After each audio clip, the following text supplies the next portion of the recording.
Hello, YouTube. This is BUB'S Comics coming at you with a quick comic haul. Just a couple of pops and some comics to show off today, so hope you enjoy that.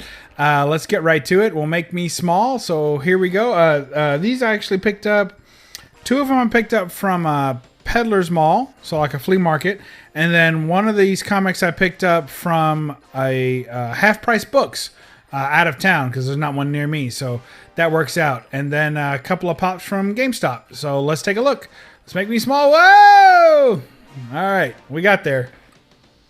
First off, I want to show off this book. This is X-Force #1. Clayton Crain cover. Very cool. It's got the blood variant there. Now, I already had #1, the regular cover #1. I didn't want to spend what this cost to get. I found it in a dollar bin. But if you notice, their mouths are also different. So it's not just the blood, but also he drew the mouths different on a couple of the characters. So that works out pretty cool there. Like the Clayton Crain stuff, or Clayton Crain, there you go. Very cool. One of my favorite digital-ish type artists, so I love seeing those next to each other. Isn't that cool? I love that. All right. Next up, we've got a real weird one. Well, you know what? We'll throw a pop in there. How about that? All right. Next up, we've got Dutch. Get to the chopper. Alan Dutch Schaefer. GameStop exclusive. Mudded Up Dutch. So that's, if you like the movie Predator. I've been playing a lot of the Predator game lately. So that's pretty cool to have. I'm excited about that. And then we'll show another pop real quick. We also got the Predator pop. So these came out, I want to say like 2 months ago when I tried to get one and they were sold out. So luckily they restocked. So this one's got some interior box damage, like the inside of that's not too good. So this might come out of the box, I'm not sure. So, or I might just take away. Sometimes I cheat and I'll just remove that top piece so you can see the pop better. And kind of pull that away and just have them displayed inside without that plastic over front.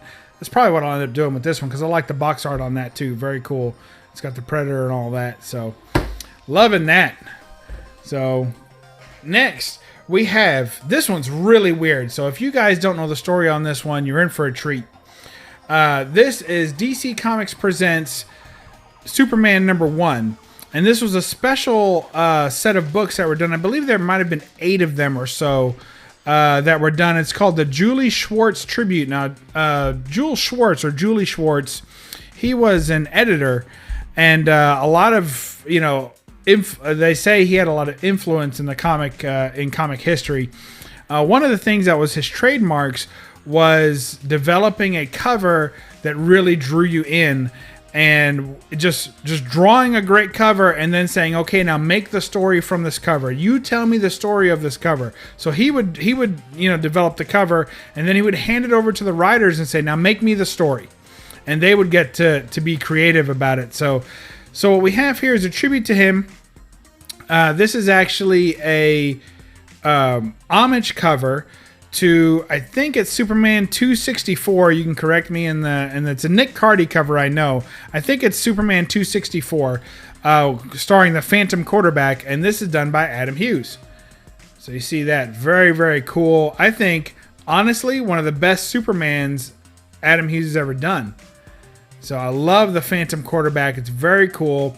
Homage of a Nick Cardy cover, and see that up there? It's written by Stan Lee. So what they did was they got all these creators that had ever worked with Schwartz or were just really influenced by him. And they brought them all under the DC banner and had them write stories just like this. So they had someone recreate the cover. And then they said, now write a story based on that cover as a tribute to the way that he did things. So very, very cool.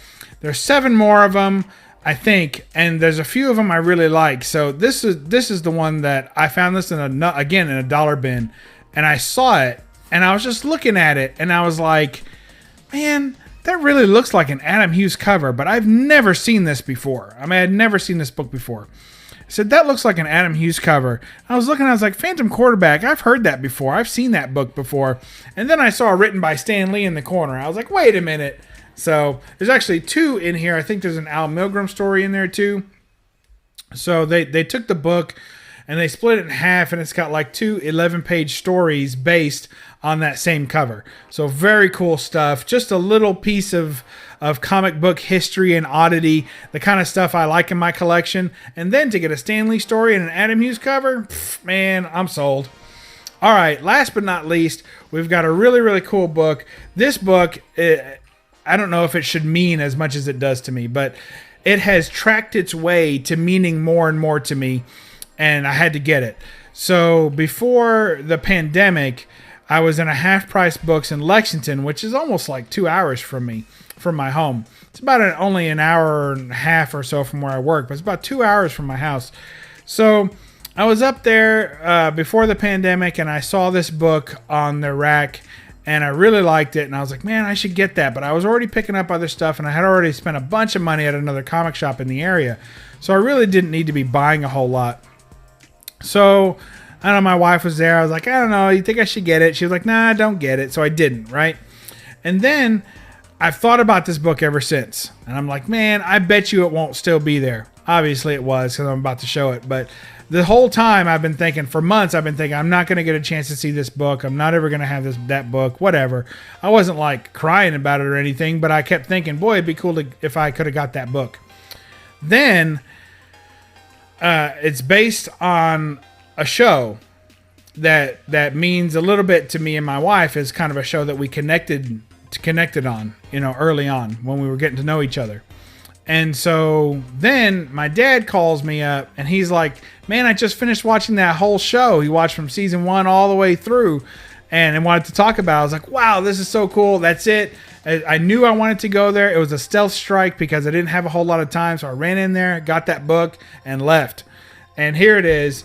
It's Game of Thrones #1 by George R.R. Martin, the old seal action there. And it's signed by George R.R. Martin.